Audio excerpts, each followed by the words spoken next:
Hello, makeup friends, and welcome back to a series that I started last fall. This is my week in makeup where I just film my daily makeup as I'm getting ready for work, and then I do a voiceover and compile it all together and just share with you what's been going on in my life. And in this particular video, I'm going to be sharing a little bit more of my thoughts on the products because these are the newest palettes that I have added to my collection over the course of the summer.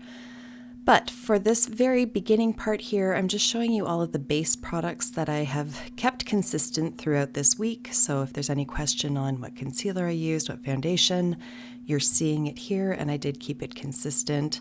My blush changed throughout the week, but I don't feel like that's the big sell in these videos. So at any rate, I started off with the SOS primer from Clarins. It was just a sample that the girl at Shoppers Drug Mart gave to me. I actually really quite like it and can see myself buying that in the future.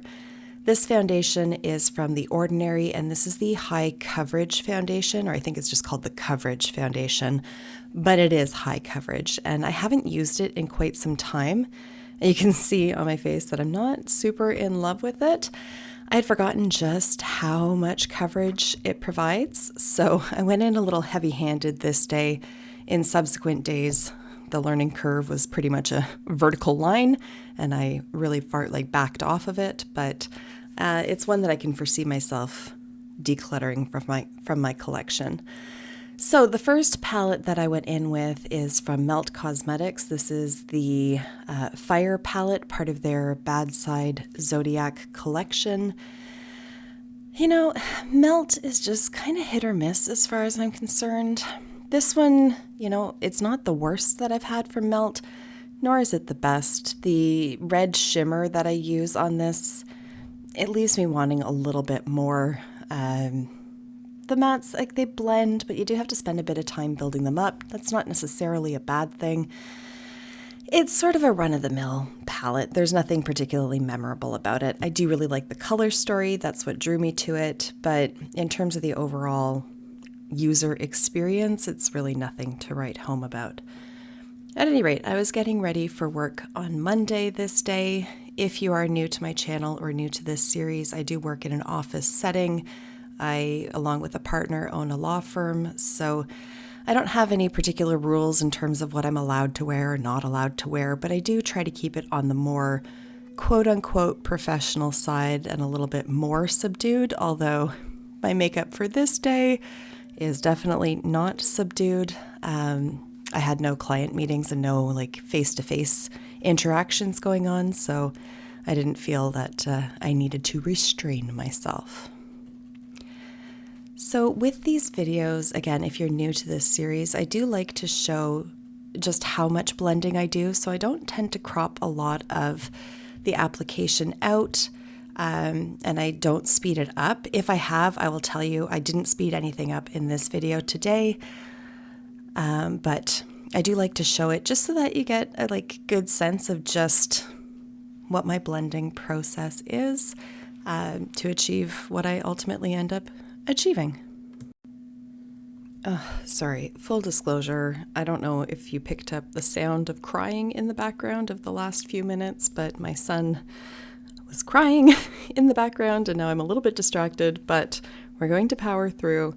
He's totally fine. It was a bracelet-related issue. His sister made some sort of elastic-based bracelet and didn't teach him how to do it, so there is calamity. Of course, it is 8:30 at night on a Friday, but, you know, parenting, it's not for the weak of heart. Anyways, back to the makeup. So yes, I didn't have anything on the agenda other than drafting. It was actually a really much needed catch-up day for me. My October was just a gong show. I had a few days where I was completely out of the office because I was completing the first phase of my mediation training program. And then there was another day where I missed half for a secondary, the business side of mediation. And then I've also been doing my iron IV injections. So I missed about half a day for each one of those. And that was weekly all throughout October. So I have fallen behind. And thankfully, I was able to catch up for the most part on this day that I was filming here. So I kind of go about it one of two ways. Either I do makeup like this, which is altogether far too fancy for the occasion, or I roll up to the office on days when I know nobody is going to be seeing me and I'm just planning on doing a bunch of paperwork, and I'll be wearing like track pants and absolutely not a drop of makeup on my face. But today we got the fancy productive Cara going on. So at any rate, doing a bunch of blending. There's the final eye look. I will show it again up close in a moment. And then I'm going to go in with the Clarins Lip Perfector after I do some awkward staring. Oh, I was showing, okay, yes, I see, I remember. I was just showing what is on my lips. It's the Lip Perfector in the shade 7. Freaking love those. In the subsequent days, you'll see me actually applying the lipstick. That's what I thought I was going to do. At any rate, here we go. This is a new palette to me. Well, they're all new palettes to me. This one is from Lawless. I have never tried their products before. I'd be curious to hear other people's thoughts on them and how pigmented the mattes are, because in this palette I did find them to be quite subdued. You're certainly not going to get a dramatic look out of this palette. Having said that, I love it. This is the very definition of brainless but beautiful. Like, there is a row of neutrals, a row of warmer tones, and a row of cooler tones. You just go right across. There's 3 matte shades per row and then 1 shimmer shadow. They blend beautifully. This palette holds up, especially those shimmers. They hold up all day. It's just a beautiful, beautiful palette. I suspect it's going to be very underrated and not spoken about very much because it is on the bland side, if you will. But I think it's absolutely perfect for an everyday palette. If you're looking for just a staple core palette, this one has you covered. Again, you're not going to get really deep and dramatic looks out of it, but for an everyday wear to the office, wear to work or school or whatever you have going on in your life kind of palette, highly, highly recommend this one. But I am curious about some of their more colorful palettes and how they perform, if they are on the more pigmented side or if they're just kind of a brand that's light across the board. These brushes, I will speak on them very quickly as well. The pink brushes that you're seeing me use, those are from What's Up Beauty. And I highly recommend their brushes as well. They have a ton of different shapes, and they also do have a line that is more specific to hooded eyes. When I have not had Botox or when it's wearing off, particularly the eye that I'm working on here in this video, it tends to droop a little bit and it is quite hooded. You might be able to tell, there's like 2 little creases on this, whereas on the other eye I only have 1. So my left eye is definitely more hooded, and I do find having those smaller, more precise brushes that can still blend shadows out to be very, very helpful. Okay, so on the agenda for this day, we had a meeting with a new accountant for our office. Our other accountant is closing up shop or retiring, and so we were in the market for a new one. And that went very well. I think she's going to be an excellent fit. She certainly seems to know her stuff and is quite friendly as well, which is always helpful. And she loves our dog. We take our dog to the office. In case you're not aware, she's basically like an emotional support / greeter dog, and basically everybody loves her. So I had that on the go, and then I knew that I was going to be having a particular gentleman come into the office as well. He and I have ended our solicitor-client relationship, and it was not on the friendliest of terms. And so I wasn't entirely sure what to expect or whether I was going to need to intervene in any way. But thankfully, he was fine, and my staff spoke to him, and everything got sorted out and squared away, at least as far as I'm concerned, at any rate. Don't like ending relationships like that, but sometimes it happens, and that's just the nature of the beast. But with all that in mind, I did want to keep this makeup on the slightly more subdued side. The lipstick that I just applied is Nuna from Cheekbone Beauty. If you can access them, they are a Canadian brand. They are sold at Sephora here in Canada. These lipsticks are incredibly comfortable and very long wearing for being a bullet lipstick. So now we are on to the third day, and for this one I am bringing out the Danessa Myricks Groundwork palette. The larger pans are more of like a cream / putty kind of texture, and then the smaller, thinner pans are actual powders. So I can't say that this palette was an instant love for me. It certainly has a learning curve to it. The cream / putty kind of powders or shadows, they have a very interesting consistency. They're not as emollient as a cream would be, but they're definitely not a powder. Like there is definitely like a putty kind of consistency to it. So finding the right brush to pick it up has been a little bit of an experiment. Certainly the fluffy brushes do not work with it, but I was also finding that like a pure flat brush just wasn't getting the job done either. Ultimately, a domed blending brush like this I have found to be very good for these shadows. They don't pick up too much product, but they do help to blend it all out. These do not dry particularly fast, so you don't have to feel panicked as you're applying them. You do have time to blend them out and really sort of place those shadows. I do find that they hold up relatively well over the course of the day. I wouldn't say that there is no creasing, but I wouldn't say that the amount of creasing is egregious. It's more so that the shadow just starts to collect where the folds of my eyes are. It doesn't all escape there. It's just there's a little bit of a deepening. So the pigment still remains on my actual lid. It's just that there's some of it has collected and gathered in those creases. So overall, it's really not that bad. It's not like those shadows that just everything just sort of defies gravity and sneaks up into the crease of your eye. I do find though that setting those, I'm going to call them putties for lack of a better term, setting those with some of the powder shadow on top really does make a difference and really does help with that longevity. The shadows themselves blend over each other very nicely. You can build them up, but they don't go on full force. I really appreciate that, especially in some of these deeper shades. As you saw, I had just gone in with the black. And then as you can see here, I'm going in with the lightest shade, and it still stands up on its own. It's not like it just sort of fades into my skin tone. I can layer that on top of some of the deeper ones and really help establish that gradient as well.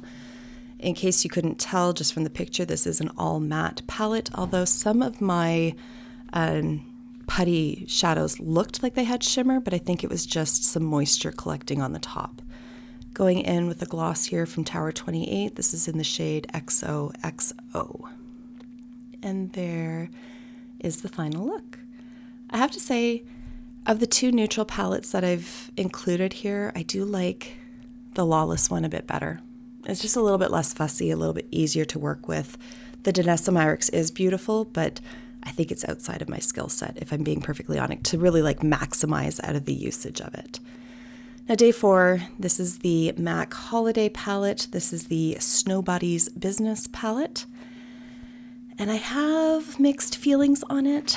So I showed the packaging. I love the packaging. It looks like it's going to be all raised and bumped, but it's completely smooth and it's nice and flat as well. So storing this palette is not a problem. The mattes, I love the mattes. They are quite sheer. You can build them up. But again, because these mattes, the selection in here are so deep, I really like that they start off sheer because it just adds more versatility to an otherwise relatively limited palette. If they were all really deep mattes as they look to be in the pan, I have the feeling it would be a very difficult palette to work with without bringing other blending shades in. This blue starts off looking very weak, but it does build up really nicely. So again, it just sort of folds into that idea of versatility to me. You can use this as I'm doing here for a work look, but you could really play around with it, really build things up and make a very nice, intense, dark, smoky eye out of it as well. Where the palette falls short for me is in the shimmer shadows. And I don't know if I'm just spoiled by indie brands at this point, but the MAC shimmer formula just really leaves me wanting more. And in fact, I've noticed in the navy shimmer palette or pan that there's already some hard panning forming, and I don't love that, I will say. So I will get to them soon enough after I stop blending out the mattes here, but they're not as impactful as I would want them to be. The navy shimmer in particular I find to be rather weak. The shimmer particles in it aren't particularly reflective, so there's not a lot of impact on the eye. And I also find that it does wear away quite significantly over the course of the day. I could help that out by using like a glitter glue or some sort of tacky base underneath it. I did not do that in today's makeup, but on its own, it's weak. So I just wanted to bring that to your attention. But these mattes are gorgeous. That first shadow that I went in with, which kind of looks almost like a deep purpley gray in the pan, it's like that perfect 90s all over grungy kind of brownish tone. Like it's such an interesting color. It's a shadow that I like using, just like a one and done shadow. Don't even bother lining my eyes, just put some mascara on it and away you go. So I guess overall I would say that I like the mattes so much that I didn't feel like I needed to return the palette, but I dislike the shimmer so much that I can't honestly, in good faith, sit here and recommend the palette to you. So I'll just leave it at that. But here I go with this navy shimmer. Put that in Air Bunnies because it just doesn't shimmer. It really doesn't. Ultimately, I think I produce like a pretty eye look out of this. We'll get to it in just a few minutes, but you really got to work to get there. And by the end of the day, the eye makeup looked like it had seen some shit. Like it was tired and it had given up. So again, here is a moment where I could have helped it out a little bit by adding a little bit of like a white primer underneath or even a dollop of glitter glue to really latch onto those shadows. But I didn't want to for today's purposes, and I don't feel like I should always have to. But this is a palette where it definitely stands to benefit from a little bit of outside help. But again, it is pretty. I like the tones in here. I like that it is a cooler toned palette that isn't just grays and blacks. I like that it has a little bit of color to brighten things up as well. But just the performance isn't quite to the standard that I would want it to be. I think if I hadn't had any experience with indie shadows, I would be impressed with these ones, but because I have and I know relative to those shadows how this one stacks up, I am disappointed with it. But again, the mattes are beautiful. So that was my last day at the office this day, and again, it was just a lot of drafting and a lot of catching up. October was heavy with court stuff, and this month is not, unless my matter that is on the trial list actually goes forward. We shall see, time will tell, but at any rate, there it is. Thank you so much for taking the time to watch. I hope that you had a wonderful week and that next week is even better, and I will see you in my next video. Until then, just be a decent human being. Bye.